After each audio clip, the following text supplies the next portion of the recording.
Welcome to the world's countries from us here at Boring Travel and Geography for Sleep, the podcast and YouTube channel where we take you on long, quiet, and slightly uneventful journeys through the countries of the world, one at a time, slowly, calmly, and with no particular urgency.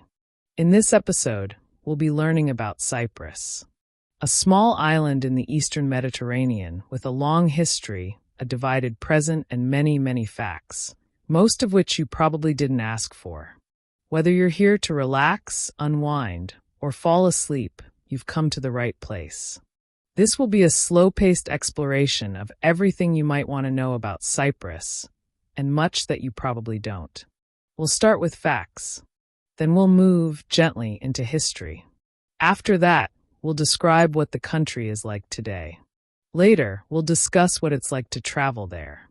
And finally, we'll end with a few light facts and notable names before sending you off into a quiet conclusion. As always, this episode contains no excitement, no urgency, and no dramatic storytelling. Just calm narration and the geography and history of one country, told slowly, with long pauses between ideas. We'd also like to gently remind you that while we try to be accurate, mistakes do happen. If you notice any, feel free to leave a comment, especially if you're from Cyprus or know the country well. Your insights are welcome. Now, if you're ready, settle in, breathe slowly, and let's begin our long and rather boring journey through the Republic of Cyprus. Geographic location and borders. Cyprus is an island country. It is located in the eastern part of the Mediterranean Sea. If you were to look at a map of Europe and then move your eyes down and to the right, just beneath Turkey and to the west of the Levantine coast, you would find Cyprus, floating quietly in the sea. Geographically speaking, Cyprus is part of Asia. More specifically, it belongs to the region known as Western Asia or the Middle East. However, politically, culturally, and economically, it is more closely aligned with Europe. The country is a member of the European Union, and many of its institutions, standards, and trade relationships are European in character. This blend of geographic placement and cultural affiliation gives Cyprus a dual identity. Technically Asian, but often described and experienced as European. The island lies approximately 75 kilometers south of Turkey. To the east, about 105 kilometers away, is Syria. Lebanon lies to the southeast, Israel slightly farther to the south, and Egypt to the southwest. Greece is farther west, roughly 800 kilometers away. The closest Greek island is Rhodes. Cyprus is the third largest island in the Mediterranean, after Sicily and Sardinia. It has no land borders because it is entirely surrounded by sea. But there are internal lines of division on the island itself. These are not natural borders like rivers or mountain ridges, but political ones. Since 1974, the island has been divided into two main parts. The southern two-thirds of the island is controlled by the internationally recognized Republic of Cyprus. The northern third is controlled by the self-declared Turkish Republic of Northern Cyprus, which is recognized only by Turkey. Separating the two is a United Nations buffer zone, often called the Green Line. It stretches across the island from west to east, and even runs through the capital, Nicosia. In some places, it is marked by walls or fences. In others, it is simply a zone of quiet streets, abandoned buildings, and checkpoints. There are also two small areas on the island that are under British sovereignty. These are known as the sovereign base areas of Akrotiri and Dhekelia.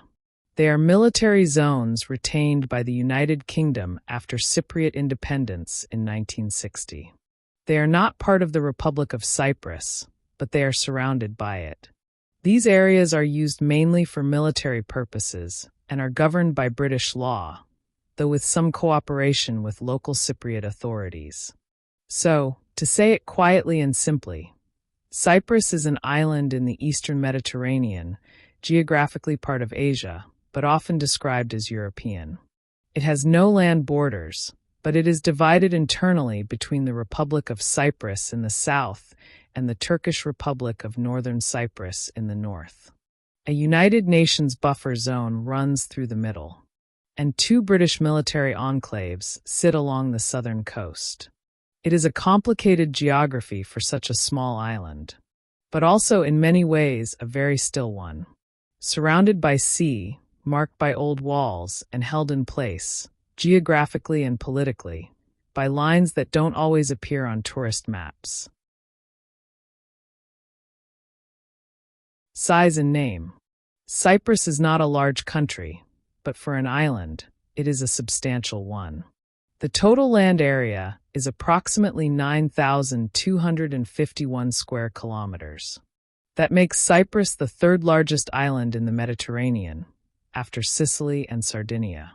To put that in perspective, Cyprus is slightly smaller than Lebanon and a little larger than Puerto Rico. It is more than 10 times the size of Malta, but still smaller than countries like Slovenia or Israel.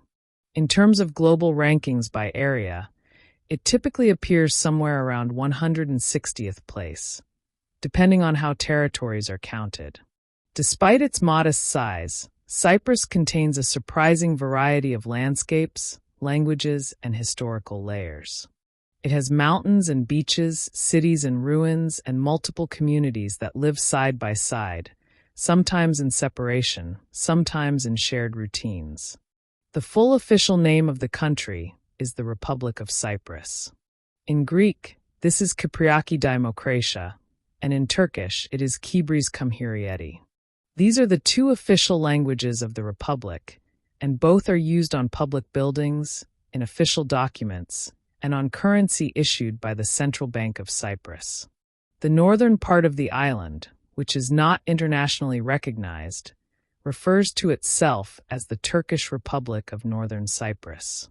But in most international contexts, this name is placed in quotation marks or accompanied by an asterisk to indicate its disputed status. The Republic of Cyprus, based in the south, is the only government of the island recognized by the United Nations and the European Union. Now, as for the name Cyprus itself, it has ancient origins. The word may come from the Greek Kypros, which is thought to be linked to Kyprios, meaning copper. This is because the island was known in antiquity for its rich deposits of copper ore. In fact, Cyprus was one of the first places in the world to mine and trade copper on a significant scale.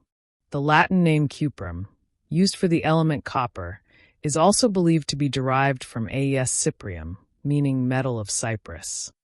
This association between the island and the metal dates back to the Bronze Age, and it reflects the central role that Cyprus played in early metallurgy and Mediterranean trade. The island has been known by different names in different times and languages. The Assyrians called it Ya, the Egyptians Alashia, and medieval European maps sometimes labeled it Chypre, Chypri, or Cyprus, depending on the language. But the version used today, Cyprus in English, Kypros in Greek, Kibris in Turkish, has remained consistent for many centuries. The name, like the island itself, carries the weight of history. A reminder of what has been mined from the land, what has been carried across the sea, and what remains quietly unchanged beneath the sun. So, in quiet summary, Cyprus is around 9,250 square kilometers in size. It is called the Republic of Cyprus in most of the world. Its name may come from the word for copper. And while the island is small, the name has been known and spoken for thousands of years, across empires, languages, and trade routes that no longer exist. Natural landscape. Cyprus is an island of varied landscapes. Though small in size, it includes mountain ranges, fertile plains, dry plateaus, and long stretches of coastline. The shape of the island is roughly oval, but with a distinctive northeastern finger of land, known as the Karpas Peninsula, that extends into the Mediterranean like a narrow arm. The island has two main mountain ranges. In the north, parallel to the coast, lies the narrow and rugged Kyrenia Range, also known as the Pentadactylos Mountains. These hills rise steeply from the sea and create a dramatic backdrop for towns along the northern shore. Their name, Pentadactylos, means 5 fingers, referring to a particular peak that, from a distance, resembles a hand. In the south-central part of the island lies the Troodos Mountains. This is the larger and more dominant mountain range, covering much of the central and southwestern part of Cyprus. The highest point on the island is found here, Mount Olympus, also called Kyanistra, which rises to 1,952 meters above sea level. It is sometimes covered in snow during winter, and a small ski station operates on its slopes.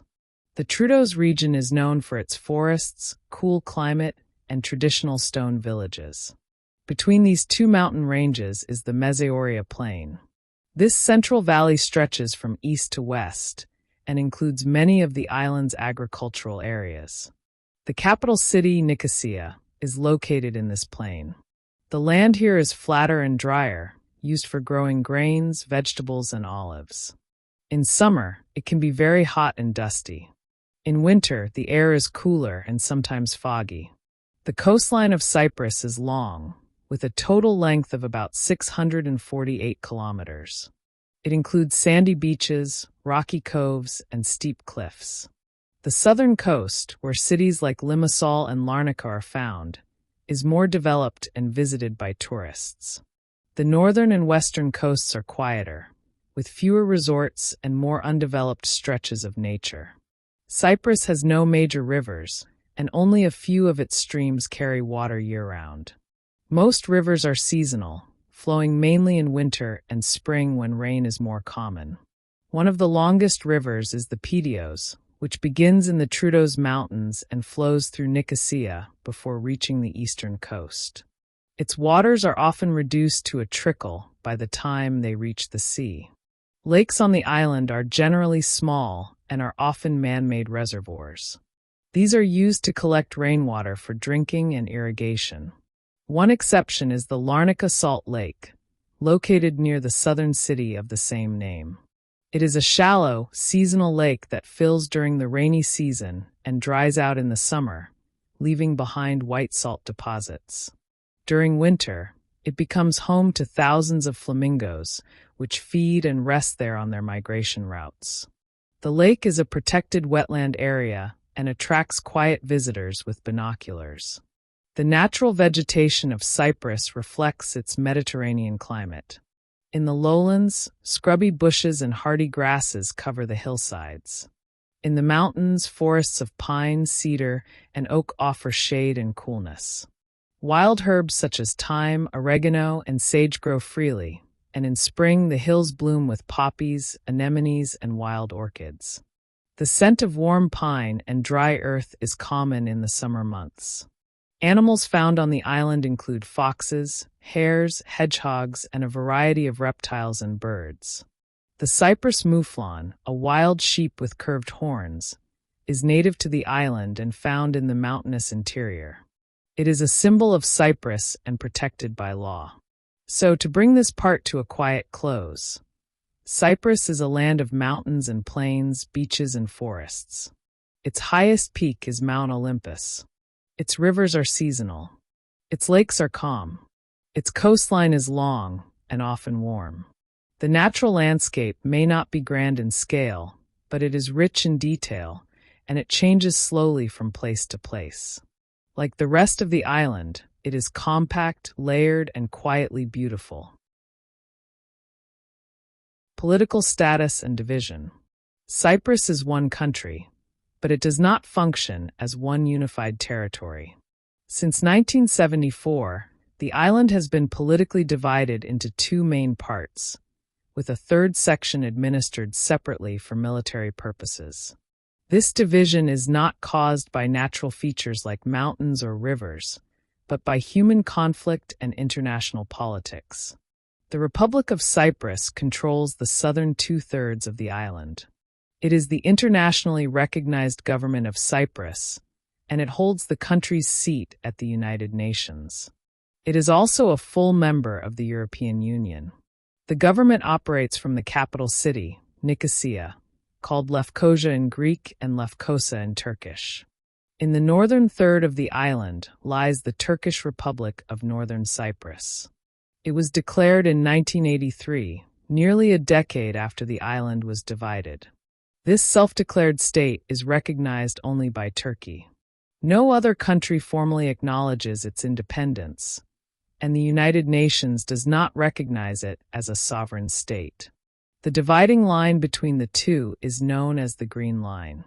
It was established after the 1974 conflict, when Turkish military forces occupied the north of the island following a coup in the south that aimed to unite Cyprus with Greece. The Green Line is monitored by the United Nations peacekeeping force in Cyprus, abbreviated as UNFICYP. It is a buffer zone, and in some places it is wide and open, while in others it runs directly through neighborhoods and even buildings. In Nicosia, the capital, the line passes through the center of the city, making it one of the few divided capitals in the world. Crossing the Green Line was once impossible for ordinary citizens. But since 2003, several border crossings have been opened. Both tourists and residents can now cross from one side to the other, provided they carry the required documents.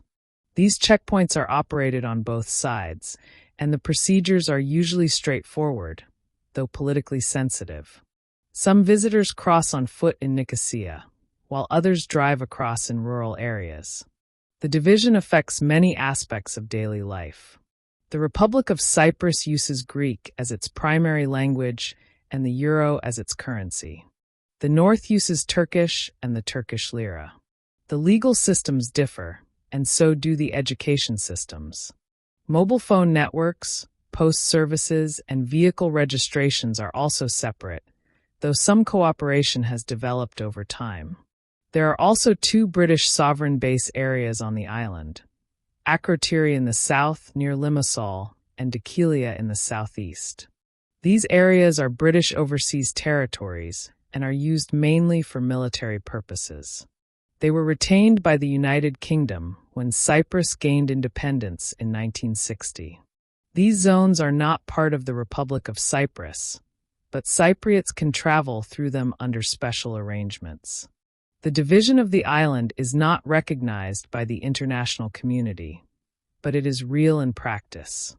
Talks aimed at reunifying the island have taken place intermittently for decades, sometimes with cautious optimism, sometimes with long periods of silence. Several plans have been proposed, including the Annan Plan in 2004, but none have resulted in a lasting political solution. Most negotiations are led by the United Nations, and they focus on governance, property rights, security, and the presence of foreign troops. So, to say it softly, Cyprus is one country, but it is divided. The Republic of Cyprus is internationally recognized and is part of the European Union. The northern part, known as the Turkish Republic of Northern Cyprus, is recognized only by Turkey. A UN buffer zone separates the two. For many, the line is a reminder of conflict. For others, it is simply a part of daily geography, something to cross or to live beside. Flag and symbols. The national flag of Cyprus is, in many ways, unusual. While most national flags use bold colors and abstract symbols, such as stars, stripes, or religious emblems, the flag of Cyprus takes a more literal approach. It shows the shape of the island itself. The flag features a white background. In the center, there is a map of the island, colored in copper orange. Beneath the map, two olive branches appear, crossing at the base. That's all. No borders, no slogans, no other symbols. Just an island and two leaves. The copper color of the island is a reference to Cyprus's name, which may be derived from the Greek word kypros, associated with copper. As mentioned earlier, the island was known in ancient times for its rich copper deposits, and the metal played an important role in early Mediterranean trade. The two olive branches beneath the map symbolize peace. Specifically, They represent the hope for peace and reconciliation between the Greek Cypriot and Turkish Cypriot communities. The white background also signifies peace. The entire flag was designed with unity and neutrality in mind. This flag was officially adopted in 1960, the year Cyprus became independent from British rule. Its design was the result of a deliberate effort to avoid any ethnic, religious, or national symbols that could favor one group over another. The goal was to reflect the shared geography of the island, rather than the identity of any one community. At independence, it was agreed that the new republic would not use the Greek or Turkish flags for national purposes. The flag of Cyprus was to be used by all citizens, regardless of background. And for a time, this was the case. But after the events of 1974 and the division of the island, the use of national symbols also became divided. In the Republic of Cyprus, the southern, internationally recognized part of the island, the official flag remains the white flag with the copper-colored island and olive branches. It is used on government buildings, passports, and official documents. However, the Greek flag is also widely displayed, especially on public holidays and national events. It is often flown alongside the Cypriot flag. In the north, the situation is different. The Turkish Republic of Northern Cyprus has adopted its own flag. It consists of a white background with a red crescent and star, similar to the Turkish flag, but with two horizontal red lines, one at the top and one at the bottom. This flag is used in all official contexts in the north. The flag of the Republic of Cyprus is not used there. These differences in flags reflect the deeper political and cultural divisions on the island. Yet the original flag of Cyprus, the one with the map and olive branches, still remains the official flag recognized by the United Nations and the European Union. So, to summarize gently, the flag of Cyprus is white, with a copper-orange map of the island and two olive branches. It was designed to be neutral, inclusive, and peaceful. In the south, it remains the national flag. In the north, a different flag is used. Like much else on the island, the meaning of flags has become more complicated over time. But the intention, of peace, of unity, of shared geography, remains quietly visible in the design. Language and population. Cyprus has two official languages, Greek and Turkish. These reflect the island's two main ethnic communities, Greek Cypriots, who speak Greek, and Turkish Cypriots, who speak Turkish. Each group uses its language in daily life, in schools, and in media. In the southern part of the island, which is controlled by the Republic of Cyprus, Greek is the dominant language. The variety spoken here is a dialect known as Cypriot Greek, which differs from Standard Greek in pronunciation, vocabulary, and rhythm. Standard Greek is used in formal settings, education, government, literature, but Cypriot Greek is spoken in homes, markets, and casual conversation. In the northern part of the island, Turkish is the primary language. Like in the south, there is a distinct dialect, Cypriot Turkish, which has unique features not found in the Turkish spoken in mainland Turkey. Standard Turkish is taught in schools and used in official communication, while the local dialect is spoken informally. In addition to the two official languages, English is widely spoken across the island. Cyprus was a British colony until 1960, and English is still used in government, law, and business. Many road signs are bilingual, with English alongside Greek or Turkish. In cities and tourist areas, it is common to hear English spoken by shopkeepers, hotel staff, and younger people. There are also smaller language communities. Armenian, Arabic, Maronite, and Romani are recognized as minority languages. These are spoken by small groups with long histories on the island. Some of these languages are now endangered, with fewer speakers in each generation. As for population, the total number of people living on the island is estimated to be just over 1.2 million. About 900,000 to 1 million people live in the area controlled by the Republic of Cyprus. The northern part of the island, the self-declared Turkish Republic of Northern Cyprus, is home to an estimated 300,000 to 350,000 people. Of the total population, roughly 80% are Greek Cypriots and around 18% are Turkish Cypriots. The remaining 2% includes Armenians, Maronites, Roma, and other groups. In recent decades, the population has also included immigrants and foreign workers, especially from Eastern Europe, South Asia, and the Philippines. Cyprus has a relatively small population compared to most countries. On the global list of most populous nations, it ranks somewhere around 150th to 160th place. It has fewer people than countries like Estonia or Mauritius, and slightly more than countries like Luxembourg or Montenegro. The population is growing slowly, but not rapidly. In the Republic of Cyprus, the birth rate is moderate, and the population increase is shaped more by immigration than by natural growth. In the north, population figures are more difficult to verify due to political sensitivities, but there has also been immigration, particularly from Turkey. Urban areas are growing, especially the cities of Nicosia, Limassol, Larnaca, and Paphos. Rural areas, particularly in the mountains, have seen gradual decline, with younger people moving to towns or abroad for work and education. So, to end this part quietly, Cyprus speaks two main languages, Greek in the south, Turkish in the north. English is also widely understood. The total population is just over 1.2 million, with most living in the south. The island is small but not empty, diverse but not chaotic, and the languages you hear will depend not just on where you are, but on who you're speaking to and how quietly you ask. Religion and identity. Religion in Cyprus, like many things on the island, follows the broad division between the Greek Cypriot and Turkish Cypriot communities.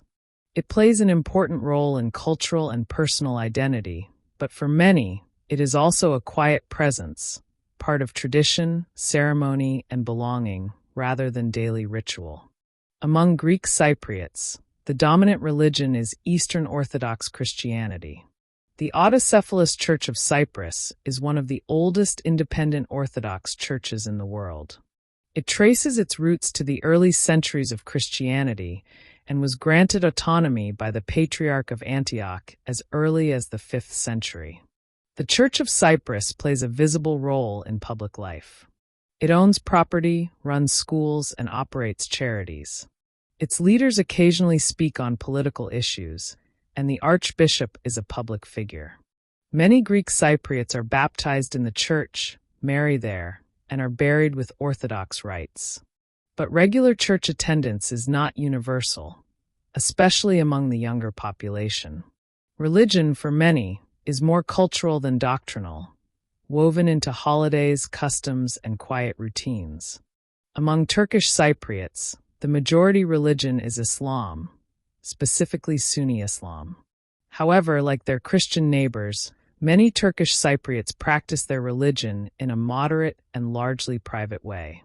Mosques are present in most towns and villages in the north, and religious festivals such as Eid are observed. Still, daily religious practice varies widely. Some people pray regularly, others do not. Secularism is strong among many Turkish Cypriots, shaped in part by the influence of Turkish republican ideals and the modern history of the community. There are also minority religions on the island. These include Armenian Apostolic Christians, Maronite Catholics, and Roman Catholics, communities that have existed on the island for centuries. The Maronites, originally from Lebanon and Syria, speak a unique Arabic dialect and follow their own liturgical traditions. Armenians arrived in waves, particularly after the Armenian Genocide, and built churches, schools, and community centers. These groups are small in number, but have preserved their identity through generations. There is also a small Jewish community in Cyprus, primarily made up of foreign residents and recent arrivals. Jewish history on the island stretches back to Roman times, and while the modern presence is limited, synagogues and kosher facilities exist, particularly in the cities.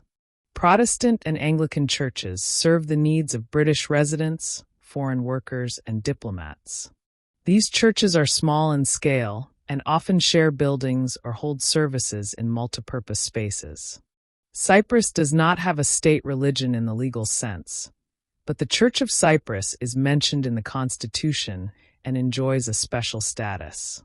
Religious freedom is guaranteed by law, and most people are free to worship or not worship as they choose. In practice, however, religion is closely tied to ethnic and cultural identity. To be Greek Cypriot often means being Orthodox, even if not especially devout. To be Turkish Cypriot often means being Muslim, even if only loosely. So, in quiet conclusion, religion in Cyprus is present, but often softly so. Churches and mosques mark the landscape. Bells ring, and calls to prayer rise. But for many, religion is not just belief.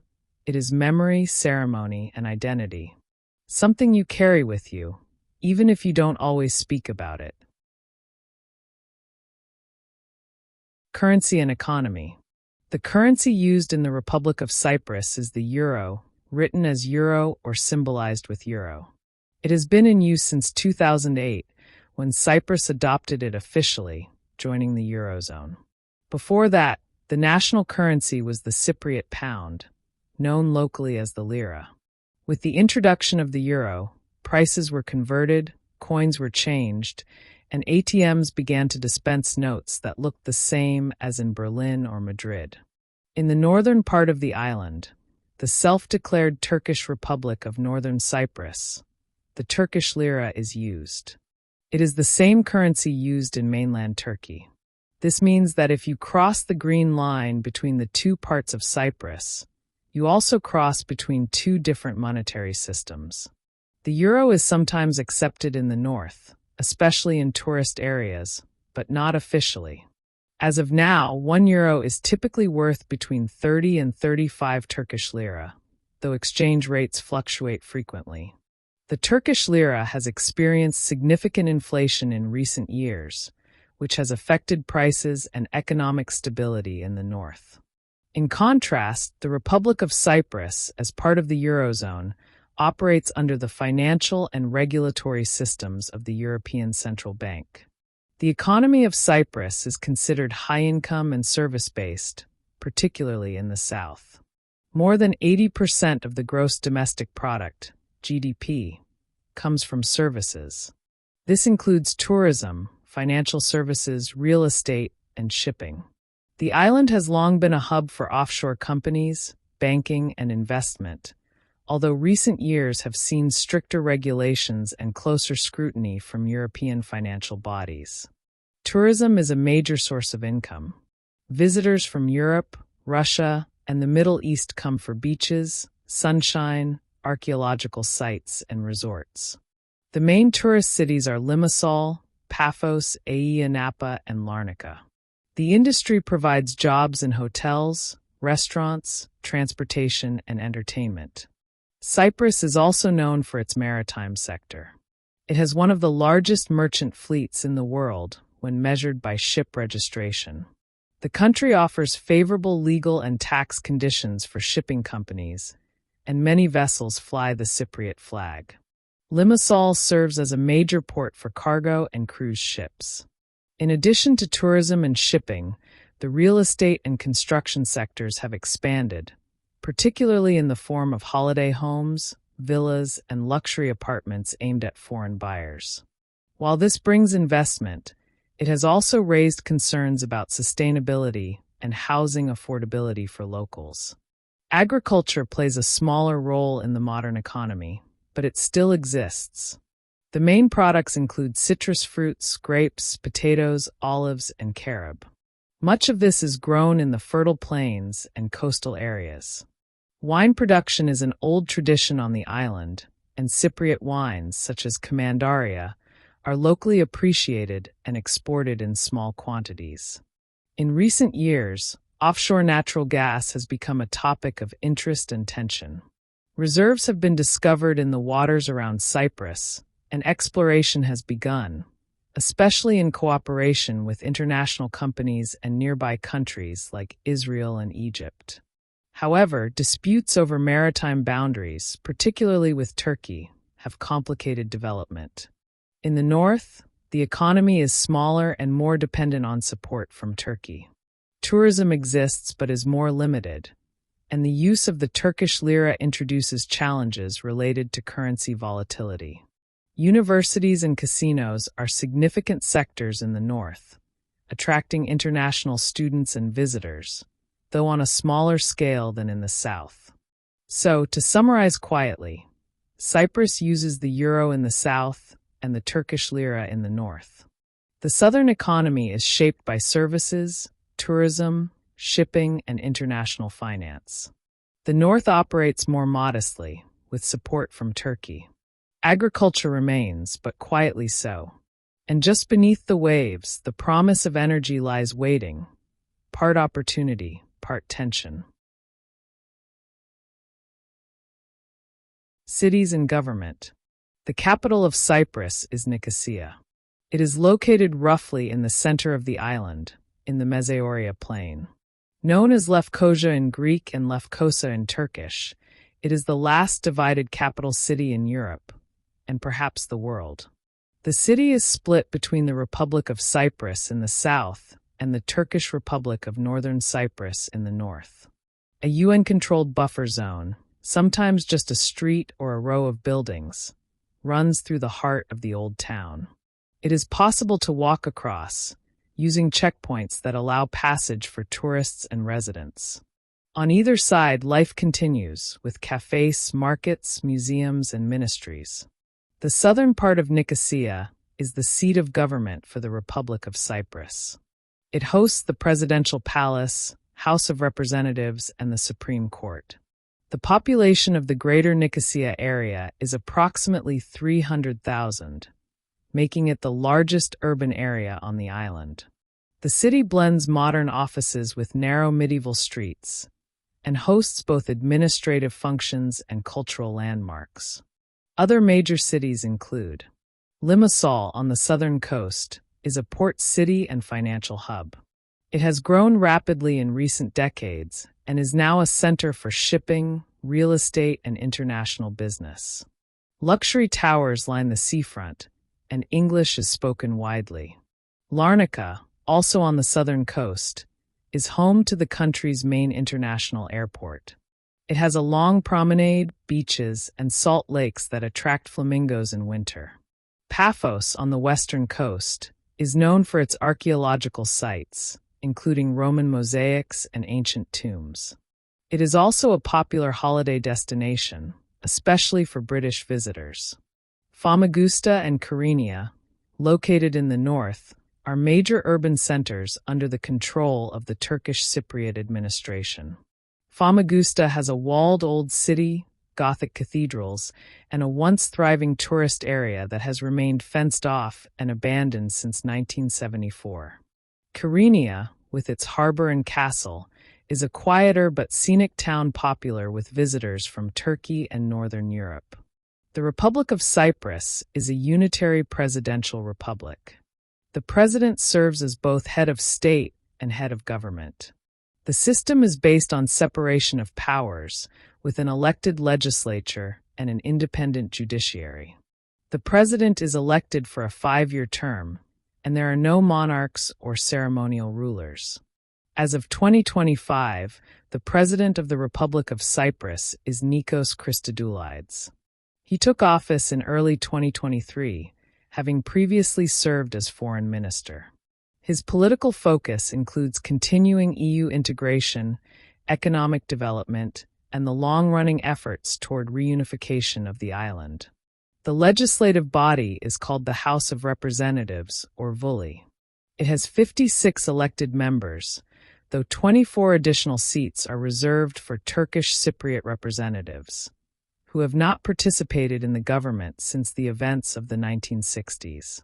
Despite this, the Constitution still formally recognizes both communities as partners in governance. Cyprus is a member of the European Union, the United Nations, the Council of Europe, and many other international organizations. However, only the southern part of the island applies EU laws. The north is considered outside the EU's legal space, even though the entire island is technically EU territory. So, in quiet conclusion, the capital is Nicosia, a divided city in a divided land. The south is governed as a republic. The president leads both symbolically and practically. The cities are small by global standards, but full of daily motion. And in between each urban center, the land stretches, quiet, warm, and often unchanged. Development and rankings. Cyprus is often described as a small but relatively developed country, at least in the southern part, which is under the control of the Republic of Cyprus. Like many countries in the European Union, it ranks fairly high on several global indexes related to health, education, and economic well-being. Let's start with life expectancy. In the Republic of Cyprus, the average life expectancy is around 82 years. That places the country among the higher ranks in Europe and the world. It is similar to countries like Germany and Belgium, and slightly below countries like Italy and Spain. Women tend to live longer than men, a pattern seen in most parts of the world. In the north, reliable statistics are harder to find. However, life expectancy is slightly lower, typically estimated around 78 to 79 years. Differences in income, healthcare access, and infrastructure contribute to this gap. As for gross domestic product, or GDP, the Republic of Cyprus has a total GDP of around 30 to 35 billion euros, depending on the year. When measured per capita, which means divided by the number of people, Cyprus typically ranks around 30th to 40th in the world, depending on the source and currency used. This places it roughly on par with countries like Portugal or Slovenia. It is considered a high-income country by the World Bank. The economy is heavily service-based, as we've mentioned earlier, with strong sectors in tourism, finance, and maritime trade. The GDP figures in the north are considerably lower. The region is not internationally recognized and is heavily dependent on financial support from Turkey. This limits its economic independence and ability to attract international investment. Next, the Human Development Index, or HDI. This is a composite measure that includes health, education, and income. On this scale, the Republic of Cyprus ranks very high. As of recent listings, it is typically placed around 30th to 35th globally. That's higher than the world average, and higher than many countries with larger populations or more industrial capacity. The HDI for the Turkish Republic of Northern Cyprus is not published by the United Nations, since the region is not recognized as a separate state. However, unofficial estimates place it lower, reflecting more modest public services and lower average incomes. Cyprus scores well on education indicators. School attendance is high, and universities attract both local and international students. Many Cypriots pursue higher education abroad, especially in the United Kingdom, Greece, and increasingly, other EU countries. Internet access and digital infrastructure are widespread in the south, with high levels of mobile penetration and online services. In the north, access is generally available, though speeds and availability may vary, especially in rural areas. When it comes to governance, press freedom, and corruption, Cyprus has a mixed record. It performs well in some areas, such as democratic participation and civil liberties, but lower in others, such as media concentration and transparency. Various international organizations have expressed concerns about money laundering and the so-called Golden Passport scheme, in which wealthy individuals were granted citizenship in exchange for investment. That program has since been suspended.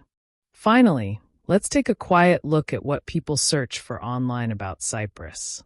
Among the most common questions are: is Cyprus in Europe or Asia? Is Cyprus safe to visit? Why is Cyprus divided? Do I need a visa for Cyprus? What language is spoken in Cyprus? Why are there two sides of Cyprus? What currency is used in Cyprus? Can you drive across the Green Line? These questions reflect both the curiosity and the confusion many people feel about the island. It is familiar and unfamiliar. European, but not entirely. United on paper, divided on the ground. Modern, but shaped by deep memory.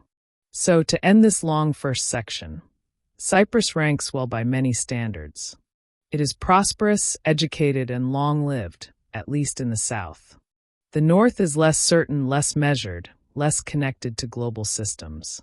And in between the two, in the buffer zone and along the coastlines, life continues at a slow, quiet pace.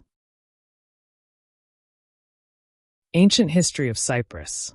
The history of Cyprus stretches far back, beyond empires, beyond writing, beyond most of what we now call civilization. People have lived on the island for thousands of years. Long before flags, before borders, before the idea of a nation, there were people here, farming, fishing, building, and burying their dead beneath small mounds of earth. The earliest traces of human activity on Cyprus date back to around 10,000 years ago, during the Neolithic period. Archaeological sites like Nicosia show evidence of circular stone houses, communal walls, and early forms of agriculture. These communities grew cereals, raised animals, and used tools made from stone and bone. They lived close to rivers and the coast in quiet, clustered settlements. Over time, new people arrived. Some came from the Levant, others from Anatolia, and still others from the Aegean. Cyprus was never entirely isolated. It was always part of the wider Eastern Mediterranean world, close enough to trade, distant enough to remain slightly apart. By the Bronze Age, around 2500 BCE, the island had developed a network of settlements and trading ports. This is when copper mining became central to Cypriot life. The island's rich deposits of copper were melted, shaped, and shipped across the sea. The very name Cyprus, as mentioned earlier, may come from the word for copper, kypros in Greek. Bronze, made from copper and tin, was the defining material of the age, and Cyprus became a key supplier. Metal ingots shaped like ox hides, large, flat, and with handles, have been found in shipwrecks and storerooms as far away as Egypt and Greece. These bear silent witness to Cyprus's role in early global trade. Settlements like Nicosia and Elassa grew into organized towns, with warehouses, shrines, and fortifications. Writing appeared, though in scripts that are not fully understood. These included Cyprominoan, an undeciphered script possibly related to writing systems from Crete. Trade with Egypt brought luxury goods like faience and alabaster. Contacts with the Hittites and Mycenaeans introduced new tools, new styles, and new gods. Around 1200 BCE, the Eastern Mediterranean world experienced a period of collapse. Cities fell. Empires shrank. Sea peoples moved across the waves. In this period of upheaval, Cyprus saw the arrival of Greek settlers, known as Achaeans. They brought their language, religion, and artistic styles. Over time, these influences merged with local traditions. The island's identity began to shift toward what we might later call Hellenic. By the first millennium BCE, a network of city-kingdoms had developed across the island. Places like Paphos, Salamis, and Kition each had their own ruler, their own temples, and their own trade connections.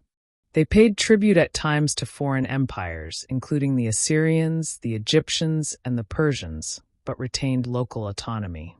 The Phoenicians, a seafaring people from what is now Lebanon, also established settlements in Cyprus, most notably in Kition, present-day Larnaca. They brought their Semitic language, their gods, and their skills in trade and shipbuilding. For centuries, Cyprus was a place where Greek and Semitic cultures coexisted. sharing harbors, gods, and sometimes temples.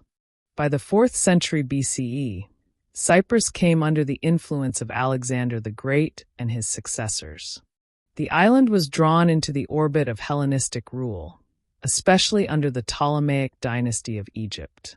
Greek became the dominant language, and many aspects of life, from coinage to architecture, followed Greek styles.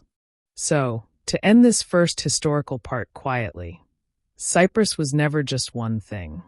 It was Neolithic and Bronze, Greek and Phoenician, highland and coastal.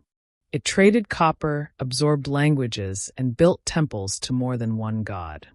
Long before modern borders, it was already a crossroads, always close to others, but always its own. Middle Ages and Empires. After the Classical Age, Cyprus continued its long pattern of being ruled, rarely ruling. It was not an empire, but it belonged to many. The island remained a strategic prize in the eastern Mediterranean, valued for its ports, its timber, and its location between continents.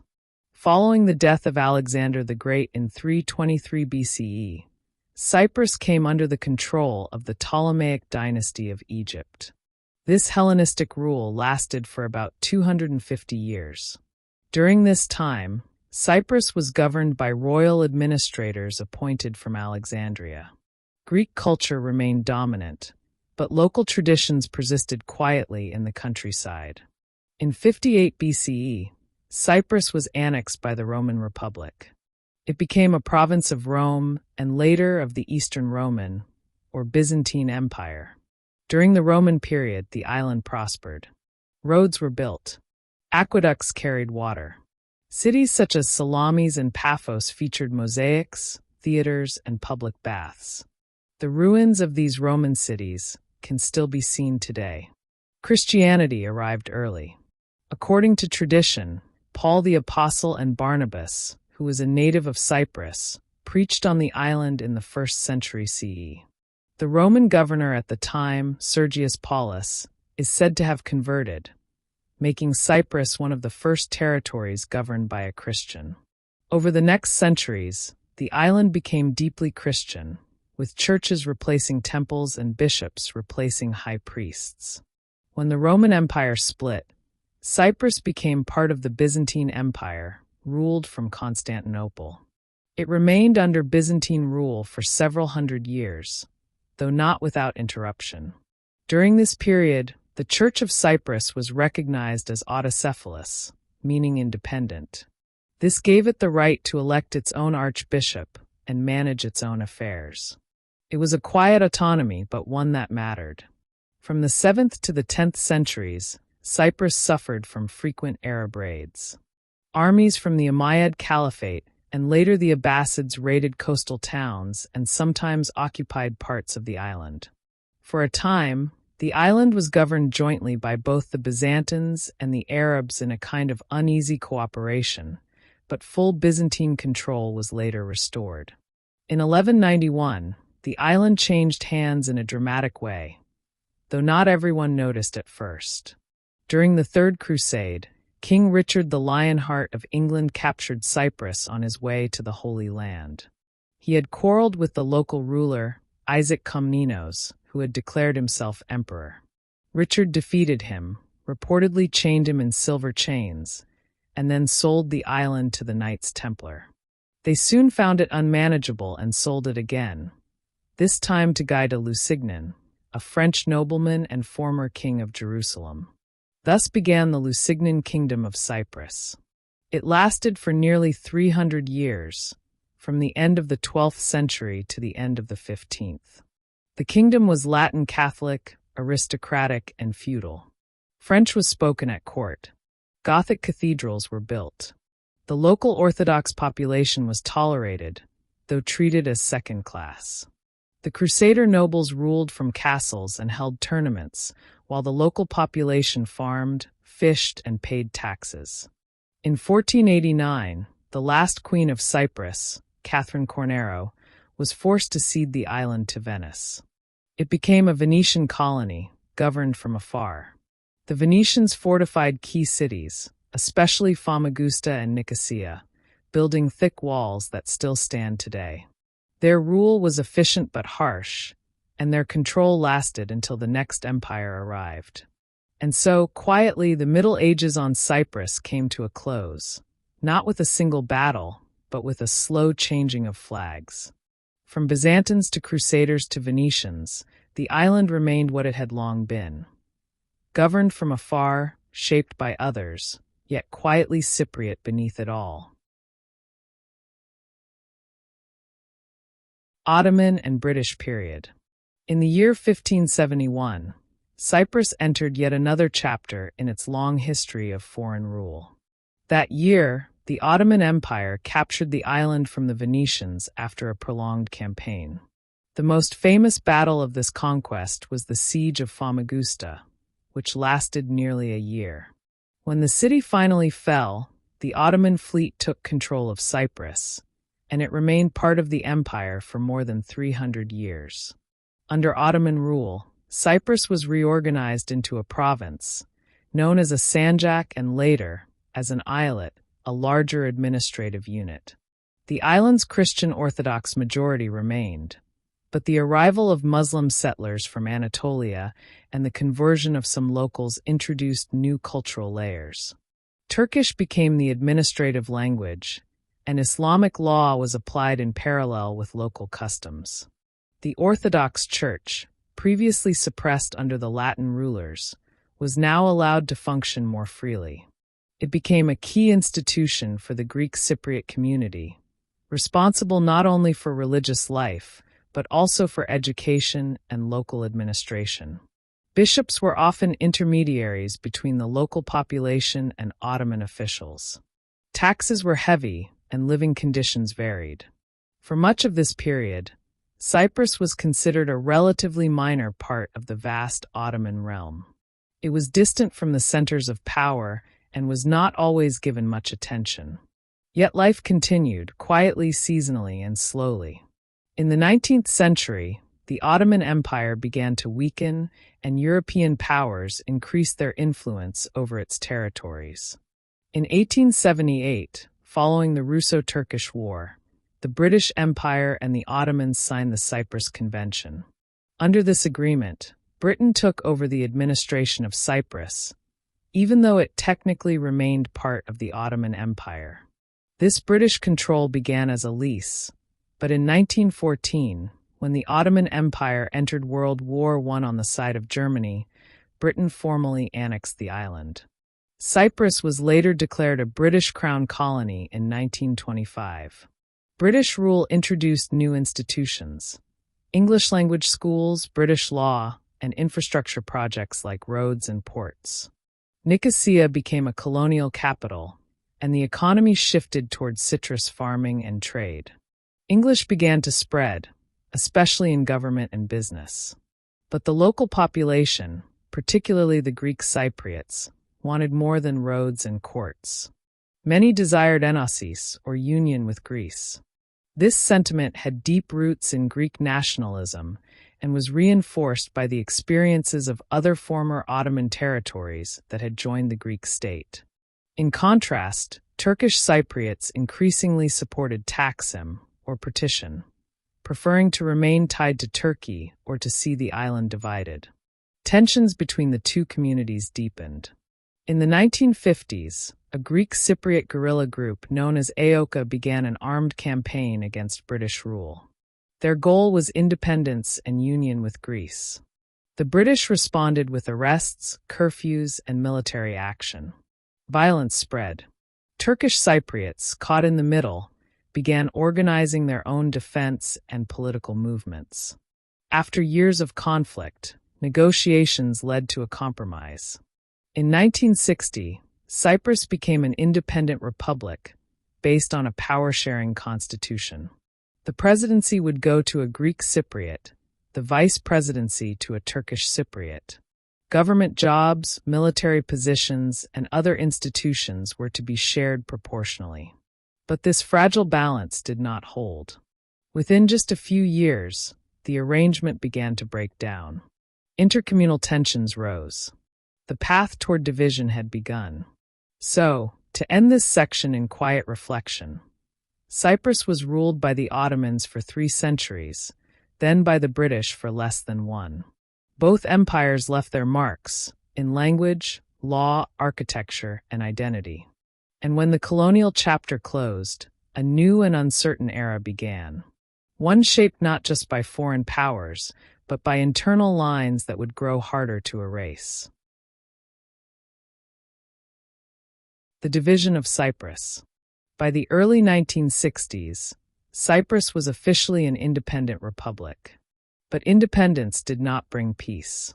The constitutional arrangement, carefully negotiated between Greek and Turkish Cypriot leaders and guaranteed by Greece, Turkey, and the United Kingdom, proved fragile. Power sharing collapsed quickly. Tensions turned into clashes. And within just a few years, the communities were living increasingly apart. In 1963, constitutional disagreements led to the withdrawal of Turkish Cypriots from many government institutions. Violence broke out in several towns. People were displaced from their homes. Barricades went up. The United Nations deployed a peacekeeping force, UNFICYP, in 1964 to maintain order and monitor a growing number of ceasefire lines. By the early 1970s, the situation remained tense, but not yet final. Then, in July 1974, a dramatic event changed the island forever. A group of Greek Cypriot nationalists, supported by the military junta then ruling Greece, staged a coup d'état. Their goal was enosis, union with Greece. The Cypriot president, Archbishop Macarius, was removed and a pro-enosis leader installed in his place. In response, Turkey launched a military intervention, citing its role as a guarantor power under the 1960 agreement. Turkish forces landed on the northern coast and advanced inland. The operation was presented as a peace mission, aimed at protecting the Turkish Cypriot population. But it led to a de facto partition of the island. By August 1974, Turkey controlled about 37% of Cyprus's territory. Thousands of Greek Cypriots fled or were expelled from the north. At the same time, many Turkish Cypriots moved from the south to the north. Entire villages were emptied. Cities were divided. Lives were interrupted. The capital, Nicosia, was split in two with a UN buffer zone, known as the Green Line, running through the center. In 1983, the Turkish-controlled North declared itself the Turkish Republic of Northern Cyprus. This self-proclaimed state is recognized only by Turkey. The rest of the world, including the United Nations, the European Union, and all major countries, recognizes the Republic of Cyprus as the sole legitimate government of the island. The division remains to this day. The Green Line is monitored by UN troops. Some parts of it are wide and empty, quiet fields, closed roads, abandoned buildings. Other parts are narrow, just a wall, a checkpoint, or a gate between shops and cafes. Since 2003, a number of border crossings have opened, allowing people to travel between north and south. Thousands cross every day. Greek Cypriots, Turkish Cypriots, tourists, students, workers. Life continues, even across a line. But the political problem remains unresolved. Dozens of rounds of peace talks have taken place, sponsored by the United Nations, supported by international powers, and led by Cypriot negotiators. Some have come close to success. The most prominent attempt was the Annan Plan in 2004, which proposed a federal solution. Turkish Cypriots voted in favor. Greek Cypriots voted against. Since then, talks have continued, then stalled, then resumed. Property rights, governance structures, the presence of foreign troops, and security guarantees remain difficult issues. Both communities have their fears, their memories, and their hopes. But the division has also grown normal. For many younger Cypriots, the island has always been split. So, to summarize slowly, in 1974, Cyprus was divided. That division is still there, visible in fences, border posts, and maps. But it is also less visible, in schools, in textbooks, in daily assumptions. Peace exists, but not unity. And though talks continue, the future remains quiet, uncertain, and unresolved. Recent developments. Since the division in 1974, Cyprus has lived in a state of uneasy peace. There has been no return to large-scale violence, but also no lasting political solution. Instead, life has continued, on both sides of the Green Line, in quiet separation. In the south, the Republic of Cyprus has developed into a stable democracy and a member of the European Union, which it joined in 2004. However, only the area controlled by the Republic of Cyprus is subject to EU law. The north remains outside the legal reach of the European Union, even though, on paper, the entire island is considered part of the EU. The Cypriot economy has grown and modernized. Tourism, shipping, and financial services have become pillars of the economy. The country has adopted the euro, developed infrastructure, and attracted investment. It weathered the global financial crisis of 2008 and a domestic banking crisis in 2013, with assistance from European institutions. Recovery has been steady, if slow. In the north, the Turkish Republic of Northern Cyprus functions with its own institutions, schools, and government, but it remains politically isolated. It relies heavily on economic support from Turkey, and its currency, the Turkish lira, has been subject to inflation and instability. Despite this, the north has seen some growth in universities, tourism, and construction, especially near the coast. Contact between the two communities has increased since border crossings opened in 2003.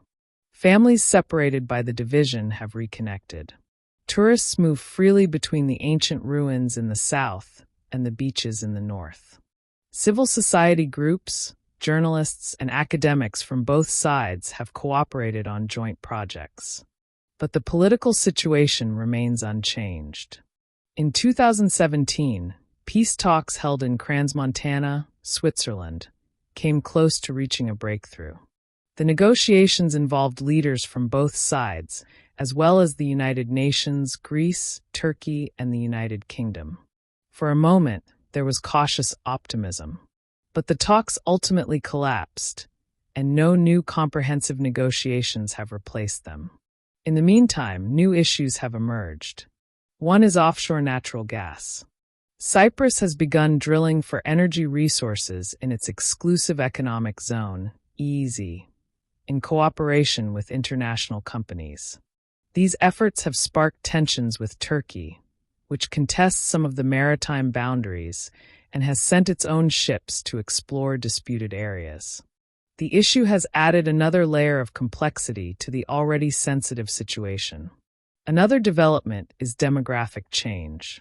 Since 1974, the north has seen the arrival of settlers from mainland Turkey. This has changed the demographic balance and raised concerns among Turkish Cypriots about cultural and political identity. In the south, immigration from Eastern Europe, South Asia, and beyond has made the society more diverse, economically dynamic, but also socially complex. In recent years, Cyprus has also been in the news for its citizenship by investment scheme, also known as golden passports.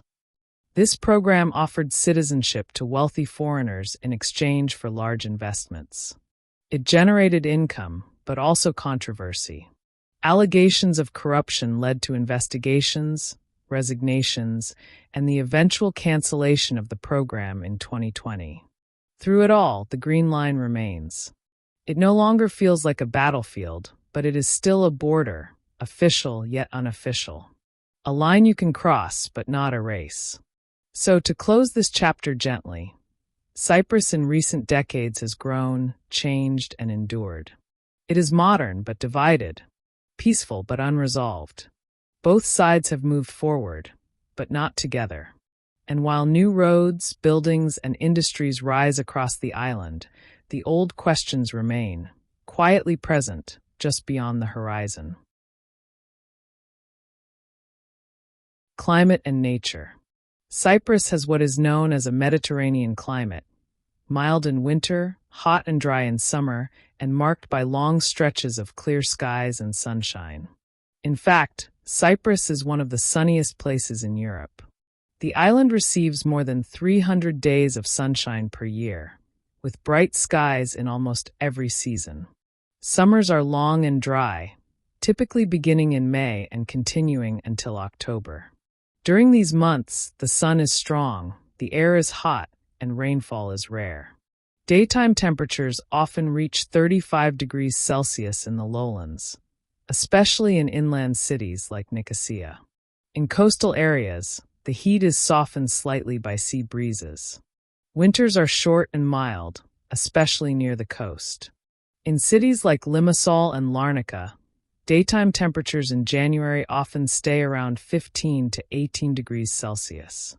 Nights are cooler, but freezing temperatures are rare at sea level. Most of the island's rainfall occurs between November and March, often in the form of brief but heavy showers. In the Troodos Mountains, winters are colder. Snow falls regularly on the higher peaks, and Mount Olympus, the island's highest point, may be covered in snow for several weeks each year. A small ski resort operates there in the winter, offering a rare chance to ski while looking down toward the sea. Spring and autumn are pleasant transitional seasons, with moderate temperatures and occasional rain. Spring, in particular, brings a burst of wildflowers, anemones, poppies, and orchids that color the hillsides. The scent of herbs and warm pine fills the air. The island's natural environment reflects this climate. In the lowlands, the landscape is mostly dry and scrubby, with hardy plants like thyme, sage, rosemary, and juniper. Olive trees and carob trees grow widely. In spring, fields of wheat and barley appear briefly green, before turning golden and then brown.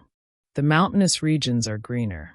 The Troodos area has forests of pine, oak, and cedar, and is home to protected wildlife. The Cyprus mouflon, a wild sheep with curved horns, lives here. It is rarely seen, but it has become a national symbol. The island is also a key stopover for migratory birds. Every year, thousands of birds pass over Cyprus on their way between Africa, Europe, and Asia.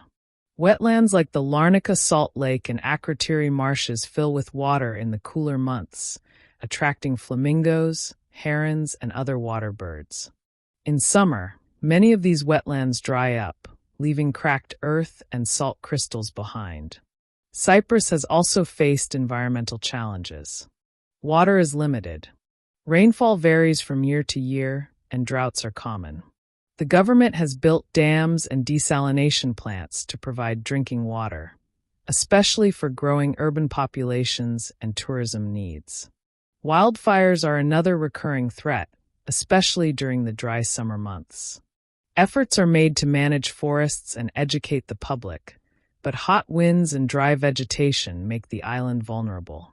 So, to say it softly, Cyprus is a sunny island with hot summers, mild winters, and a mix of dry plains, green mountains, and blue sea. It is a land of herbs and stone, of dust and birdsong, of cool forests and dry hills. The climate is warm, but not always easy. The nature is quiet, but never empty. Cities and countryside. Cyprus is a small country, but its landscape includes both modern cities and quiet countryside. Life in the cities moves at a different rhythm than in the rural areas. Still, even in urban centers, the pace remains slower than in many larger European capitals. Let's begin with the cities. The largest urban area is Nicosia, the capital. Located in the center of the island, it is a working city rather than a tourist destination. The old town is surrounded by Venetian walls, forming a circular outline. Inside the walls are narrow streets, old houses, churches, mosques, and quiet courtyards. Outside the walls, modern neighborhoods spread out: offices, apartment blocks, shopping malls. The city is also divided, with a checkpoint near the old town that separates the southern Greek Cypriot side from the northern Turkish Cypriot side. Next is Limassol, a coastal city in the south. It is a commercial and financial hub with a busy port, a growing skyline, and many international residents. The seafront promenade stretches for kilometers, lined with cafes, public art, and palm trees. There is a historic old town here as well, but the city is known more for its business centers and high-rise apartments. Larnaca, also on the southern coast, is quieter. It is the location of Cyprus's main international airport, and many visitors arrive here. The city has a long beachfront, a salt lake with winter flamingos, and a central square near the Church of St. Lazarus. It feels more residential, more local. Paphos, in the west, is known for its archaeological sites, including Roman mosaics and ancient tombs. It is a smaller city, popular with tourists and retirees. The harbor area is compact and peaceful, with seafood restaurants and views of a small castle. In the north, the main cities are Kyrenia and Famagusta. Kyrenia has a picturesque harbor and castle. Famagusta has medieval walls and Gothic churches, but also Varosha, the fenced-off ghost city that has remained largely abandoned since 1974. Outside the cities, much of Cyprus is rural. Villages are scattered across the hills, valleys, and coastal plains. Some have stone houses with red-tiled roofs and narrow lanes where cars barely fit. Others have become partially modernized, with guest houses, cafes, and restored buildings aimed at visitors looking for traditional experiences. The Troodos Mountains are dotted with mountain villages, where life follows the seasons. In summer, the air is cooler. In winter, there is sometimes snow. People grow grapes, make wine, and sell sweets made from local fruits. These villages are often quiet, especially on weekdays, but come alive during holidays and festivals. In agricultural areas, people grow citrus fruits, olives, potatoes, and grapes. Some farms are small and family-run. Others are larger and focused on export. Irrigation is important, as much of the island receives little rain for much of the year. In recent years, urbanization has increased. Younger people often leave villages to study or work in the cities, or abroad. Some rural areas have shrunk. Others have adapted by developing agrotourism or by hosting festivals, art events, or seasonal markets. So, to sum up gently, Cyprus has cities that are small by global standards but full of activity. It has countryside that is dry and spacious, with stone walls, fig trees, and long views. The rhythm of life changes from one place to another, but never too quickly. Economy and daily life. The economy of Cyprus is shaped by its size, its location, and its climate. It is not a large economy, but it is relatively modern and service-oriented, especially in the south, where the Republic of Cyprus manages most of the island's international business and trade. As mentioned earlier, the main economic sectors include tourism, shipping, real estate, and financial services. Each of these plays a visible role in daily life, not just in statistics or policy, but in jobs, buildings, and rhythms of the year. Tourism is especially important in coastal cities. From early spring to late autumn, visitors arrive, mostly from Europe, looking for sun, beaches, and historical sites. Hotels open their doors. Cafes fill up. Seasonal jobs become available. For many Cypriots, especially in seaside towns, summer means work. Shipping is less visible, but still significant. Limassol is home to one of the world's largest merchant shipping registries. Maritime companies, port services, and logistics firms provide employment and revenue. Most people don't see this directly, but it shapes the city's growth and finances. Real estate and construction have expanded in recent decades, particularly with foreign investment. Luxury apartments, seaside villas, and resort developments have reshaped parts of Limassol and Paphos. This has brought income, but also rising prices and debates about sustainability. In rural areas, agriculture still matters. The though less than before. Farmers grow oranges, grapefruits, potatoes, wheat, olives, and grapes. Small roadside stands sell fruit and honey. Olive oil is pressed in village co-ops.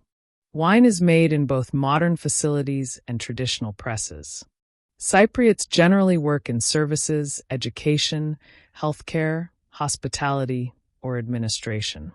Many young people attend university, either in Cyprus or abroad, and return to work in cities. Others move permanently to countries like the UK, Greece, or Australia, where large Cypriot communities already exist.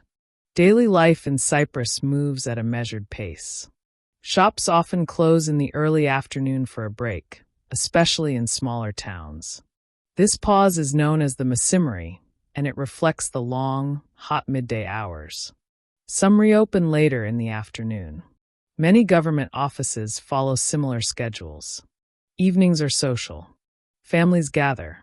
People go out for coffee, dinner, or a quiet walk. Outdoor dining is common for much of the year, and meals can be long and relaxed. Even in cities, there is a sense that time does not need to rush. Religion is part of life, but not always active. Church bells ring in Orthodox towns. Mosques call to prayer in Turkish Cypriot areas. Holidays are observed. Saints are remembered. But many people treat religion as tradition, respected, but not always central. Family life remains important. Homes are often multi-generational. Children live with their parents longer than in some Northern European countries. Grandparents are part of daily life. Family gatherings, especially on Sundays or holidays, are regular. People in Cyprus generally dress casually. In summer, light clothing is common. In winter, jackets appear, but rarely heavy coats, except in the mountains. Public transport exists, but most people rely on cars. Roads connect all parts of the island, though traffic can be slow in cities. So, in quiet conclusion, daily life in Cyprus is warm, measured, and centered around family, food, and familiar routines. Work follows the sun. Meals stretch into the night. And even in the cities, life leaves time for coffee, quiet, and conversation. Society and culture. Cyprus is a small island, but its society is layered. It has ancient traditions and modern institutions. East and West meet here, not in dramatic ways, but in slow overlaps, in food, in holidays, in language, and in daily habits. The population of Cyprus is ethnically and linguistically divided, but people on both sides of the Green Line share many of the same rhythms. Both Greek Cypriots and Turkish Cypriots value family, food, hospitality, and community. Many cultural traits are shared, even if expressed through different languages or customs. Family is central. Children often live with their parents well into adulthood. Grandparents help raise children. Holidays are marked by large meals and visits to extended family. Weddings are big events, often with hundreds of guests, and funerals too are widely attended. Hospitality is deeply rooted in Cypriot culture. Offering coffee, fruit, or sweets to a guest is expected. Visitors are often invited to eat, even if the meal is modest. Saying no can feel impolite. Sharing is a quiet but firm rule. Meals are often slow. Lunches stretch into afternoons. Dinners can last for hours. In villages, neighbors may sit outside into the evening, chatting quietly.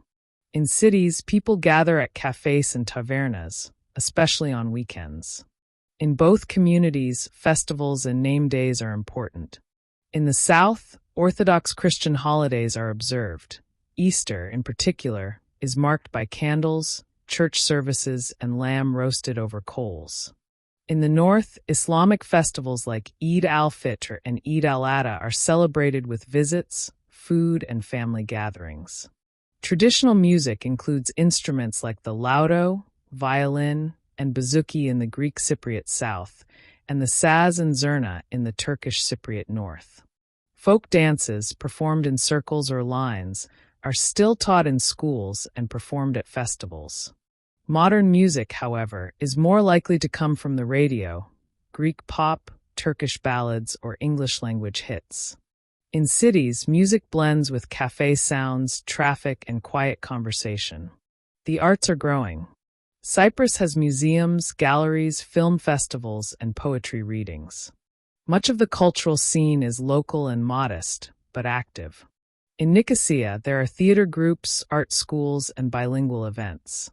Painters, writers, and musicians from both sides occasionally collaborate, especially through EU-funded cultural programs. Languages shape culture, too. In the south, Greek is the main language, with a Cypriot dialect that differs from mainland Greek. In the north, Turkish is spoken, also with a local accent and vocabulary. But in both regions, English is common, spoken in shops, taught in schools, and used in business. The education system is strong, though separate. Children attend school from age 6. Many continue to university, either locally or abroad. In the south, Greek Cypriots often study in Greece or the UK. In the north, Turkish Cypriots often study in Turkey or locally at one of the northern universities. Gender roles have changed slowly. Traditionally, families were patriarchal, with clear divisions of labor. Today, more women work outside the home, especially in cities. Still, in some areas, older expectations remain. In terms of identity, many Greek Cypriots feel close to Greece, and many Turkish Cypriots feel a connection to Turkey. But there is also a strong sense of being Cypriot.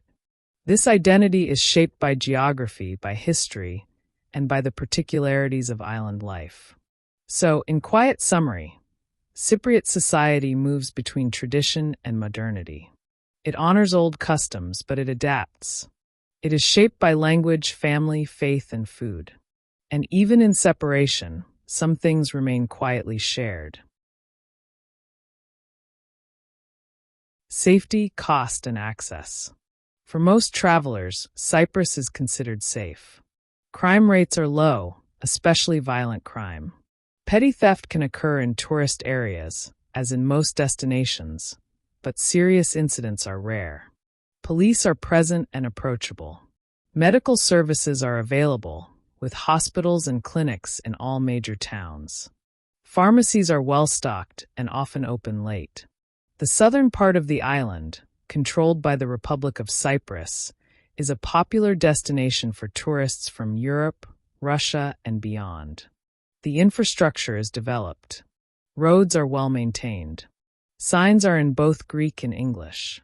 Public buses connect cities, though schedules may be sparse in rural areas. The northern part, controlled by the Turkish Republic of Northern Cyprus, is also accessible, but less visited. It is not recognized internationally, but many tourists cross the Green Line without difficulty. Since 2003, multiple crossing points have been open to both pedestrians and drivers. Visitors must show passports or ID cards, but visas are not required for EU or many other nationalities. The cost of visiting Cyprus depends on where and how you travel. In the south, prices are generally moderate by European standards. Hotel rooms range from affordable guest houses to luxury resorts. Meals at simple tavernas are reasonably priced. Imported goods and upscale restaurants can be more expensive. In the north, prices tend to be lower. The Turkish lira is the main currency, and fluctuations in exchange rates can make travel less predictable, but often more affordable. Local food, transport, and lodging are generally cheaper than in the south. Some travelers report better value, though options may be more limited. The main international airports are Larnaca International Airport and Paphos International Airport, both in the south. These serve regular flights from major cities in Europe and the Middle East. Budget airlines fly to Cyprus from the UK, Germany, Scandinavia, and elsewhere. In the north, flights arrive at Erkin International Airport, but they must stop first in Turkey, as direct flights from other countries are not permitted. For this reason, many visitors to the north arrive through the south and cross the Green Line by car or taxi. Rental cars are common, and driving is on the left-hand side, a legacy of British rule. Roads are generally good, and distances are short. In cities, parking can be limited. In villages and mountains, roads may be narrow and winding. Fuel is available everywhere. Border crossings by car are allowed, but require specific insurance for each side.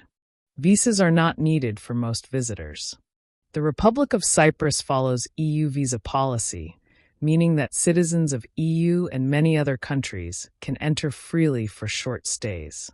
For those traveling to the north, entry is also visa-free for most nationalities, though the political status is different. So, to say it simply and slowly, traveling to Cyprus is easy. It is safe. It is calm. Whether you come for a beach, a church, or a ruined city, the island is open. You can cross its middle. You can rest in its shade. And though two currencies and two histories meet here, the road between them is quiet and usually open. Best time to visit and local travel tips. The best time to visit Cyprus depends on what kind of experience you're looking for. The island's climate is warm for most of the year, so there is no single season that suits everyone. Some travelers come for the beaches, others for history, and some just to sit quietly in the sun. For those who prefer mild temperatures, spring, from March to May, is one of the best times to visit. The landscape is green. Wildflowers bloom along roadsides and in the hills. The air is fresh, and the sun is warm but not harsh. This is also a quieter time. Tourist numbers are lower, and prices can be more affordable. It is a good season for walking, sightseeing, and village visits. Autumn, especially September and October, is also pleasant. The sea is still warm, the days are long, and the weather is stable. Vineyards are active during harvest. It is a season of figs, grapes, and quiet evenings. Summer, from June through August, is the most popular time for tourists, but also the hottest. Temperatures regularly exceed 35 degrees Celsius, especially inland. Coastal breezes help a little, but shade and air conditioning are important. In cities like Nicosia, the heat can feel heavy. On the other hand, the beaches are lively, and there are more events, festivals, and open-air concerts. Winter, from December to February, is low season. It is not cold by European standards. Coastal temperatures often stay above 15 degrees Celsius, but rain is more common. Many beach resorts close or reduce operations. Still, it can be a good time for quiet travel, especially for those interested in archaeology, museums, or mountain hiking. In the Troodos Mountains, there may even be snow. A small ski area operates briefly each year. If you plan to drive, it's useful to remember that Cyprus drives on the left, like in the United Kingdom. Road signs are in Greek and English, and traffic is generally calm outside the cities. Fuel stations are common, though some close early in rural areas. A valid driving license from your home country is usually sufficient for short stays. Tap water is safe to drink in most places, but many locals and visitors prefer bottled water. Electricity uses the British-style 3-pin plug. Power cuts are rare, but possible during extreme heat. Dress codes are relaxed, especially in tourist areas. Beachwear is fine by the sea, but modest clothing is expected in churches, monasteries, and mosques. In villages, it's polite to cover shoulders and knees. Tipping is optional but appreciated, especially in restaurants, cafes, and taxis. A small amount, around 5 to 10%, is enough. In hotels, it is customary to leave a few euros for housekeeping. For mobile phones, EU visitors can usually roam at no extra cost in the south. In the north, different providers operate and charges may apply. Wi-Fi is widely available in hotels, cafes, and public places on both sides of the island. Finally, when crossing the Green Line, it's important to carry a passport or national ID. Crossing is usually quick and simple, but rules can change, and it's wise to check before traveling. Some rental car companies only allow travel on one side of the island, so ask in advance.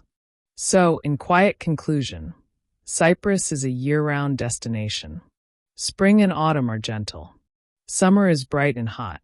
Winter is soft and still. Travel is simple, the roads are short, and the rules are few. The island waits slowly and without rush. Sites, regions, and local food. Cyprus may be small, but it offers a variety of places to visit, from ancient ruins and quiet beaches to mountain villages and divided cities.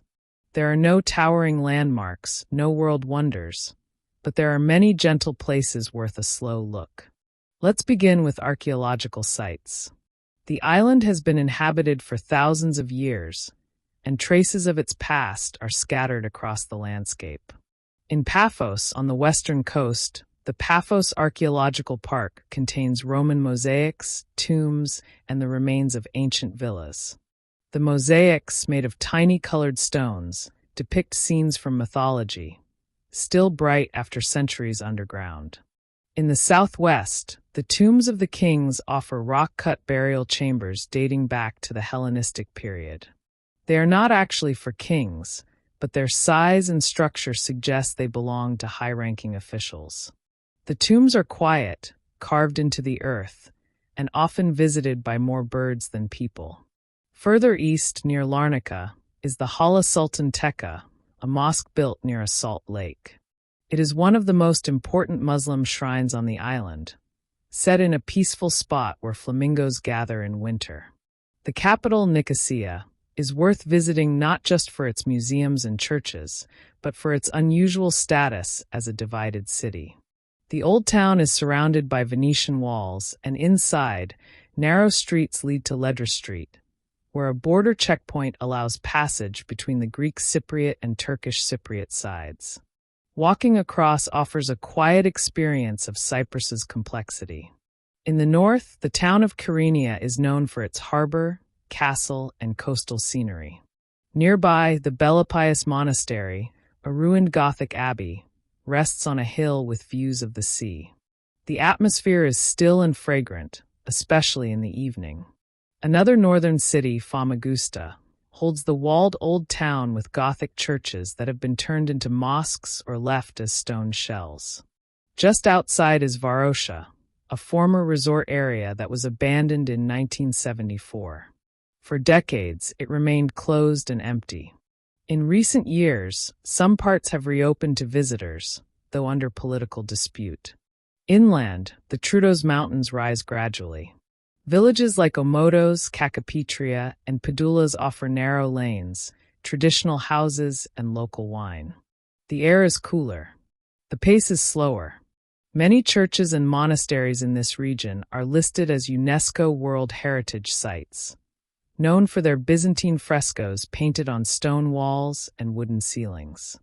On the coast, Ayia Napa and Protaras in the southeast are known for sandy beaches, clear water, and summer nightlife. These areas are more active, especially in high season, but still have quiet corners. As for food, Cyprus offers a mix of Greek, Turkish, and Middle Eastern influences. One common feature is the meze, a long meal of many small dishes. It usually starts with bread, olives, and dips like tzatziki, termosalata, or hummus, followed by grilled halloumi, lamb kebabs, stuffed vine leaves, and local sausages. In the south, halloumi cheese is especially famous. It is semi-hard, brined, and often grilled or fried. In the north, similar cheese is made under the name hellim. Both are eaten warm, with salad or bread. Other dishes include moussaka, kleftiko, slow-cooked lamb, kolakotes, pumpkin pies, and souvlaki, small pieces of meat cooked on skewers. In mountain villages, Commandaria wine is produced, a sweet, amber-colored drink with ancient origins. For dessert, people eat lukumades, honey-drenched dough balls, baklava, or gliko katalia, spoon sweets made from preserved fruits. So, to end this section gently, Cyprus does not shout. Its sights are weathered. Its food is slow. Its beaches are calm. Whether you visit a ruined monastery or a quiet village cafe, the island offers a kind of stillness, not empty, just quiet. And sometimes that is enough.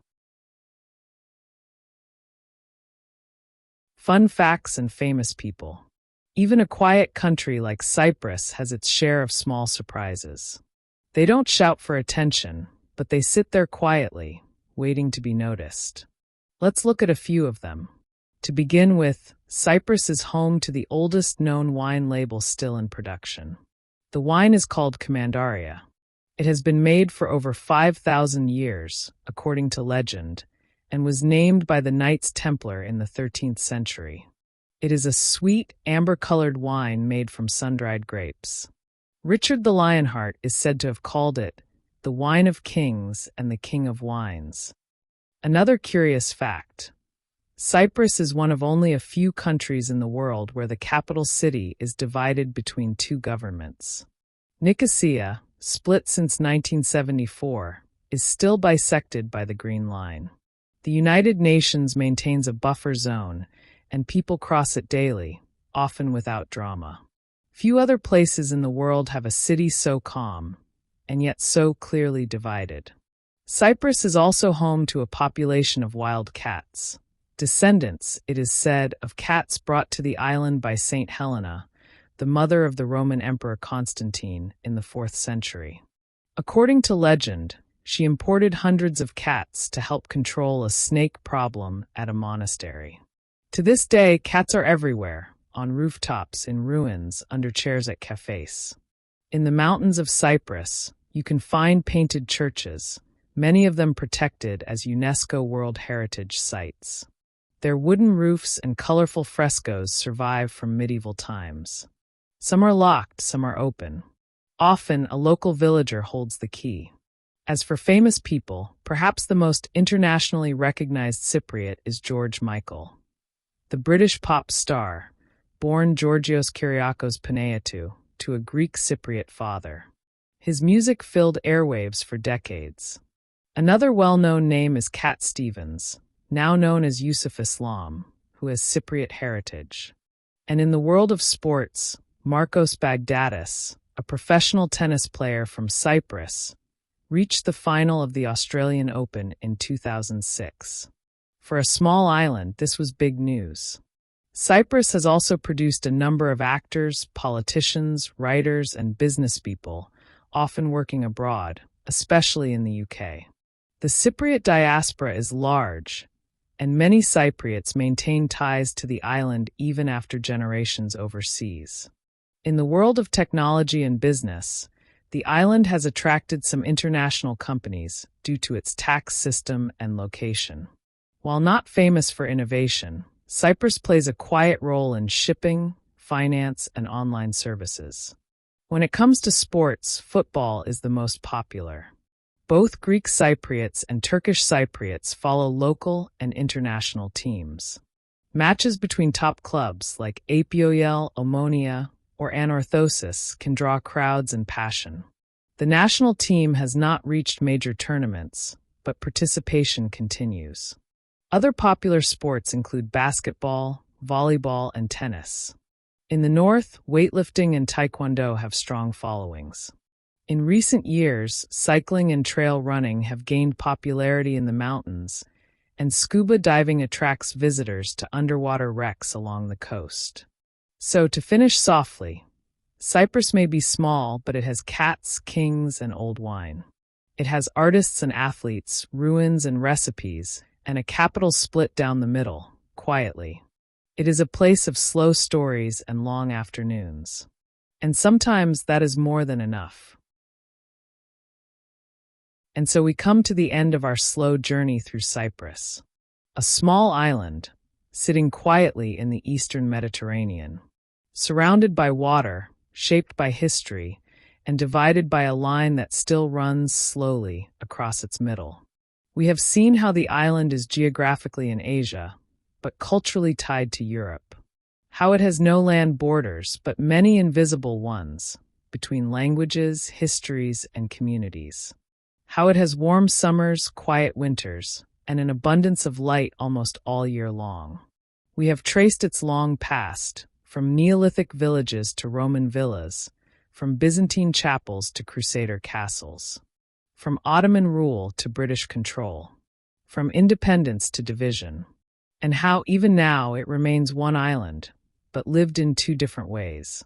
We have walked its cities, Nicosia, Limassol, Larnaca, Paphos, Kyrenia, Famagusta, and wandered into its villages where things move more slowly. We have noted the rhythms of daily life, long lunches, evening walks, and family gatherings. We have looked at its cuisine, its festivals, its climate, and its quiet fame, not of loud monuments, but of long stories, soft borders, and still traditions.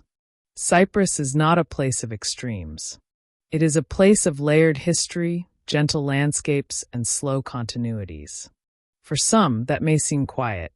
For others, it may feel just right. If you've enjoyed this slow journey through the country of Cyprus, and if you'd like more quiet explorations of other countries, we invite you to follow or subscribe to this podcast. We go through every country in the world, one at a time, at this same calm and steady pace. And of course, if you notice a mistake or have something to add, especially if you know Cyprus well or come from there, we'd love to hear from you in the comments. Quiet facts are best when shared. Thank you for listening to the world's countries. Hear from us at Boring Travel and Geography for Sleep. And until next time, rest well and travel slowly.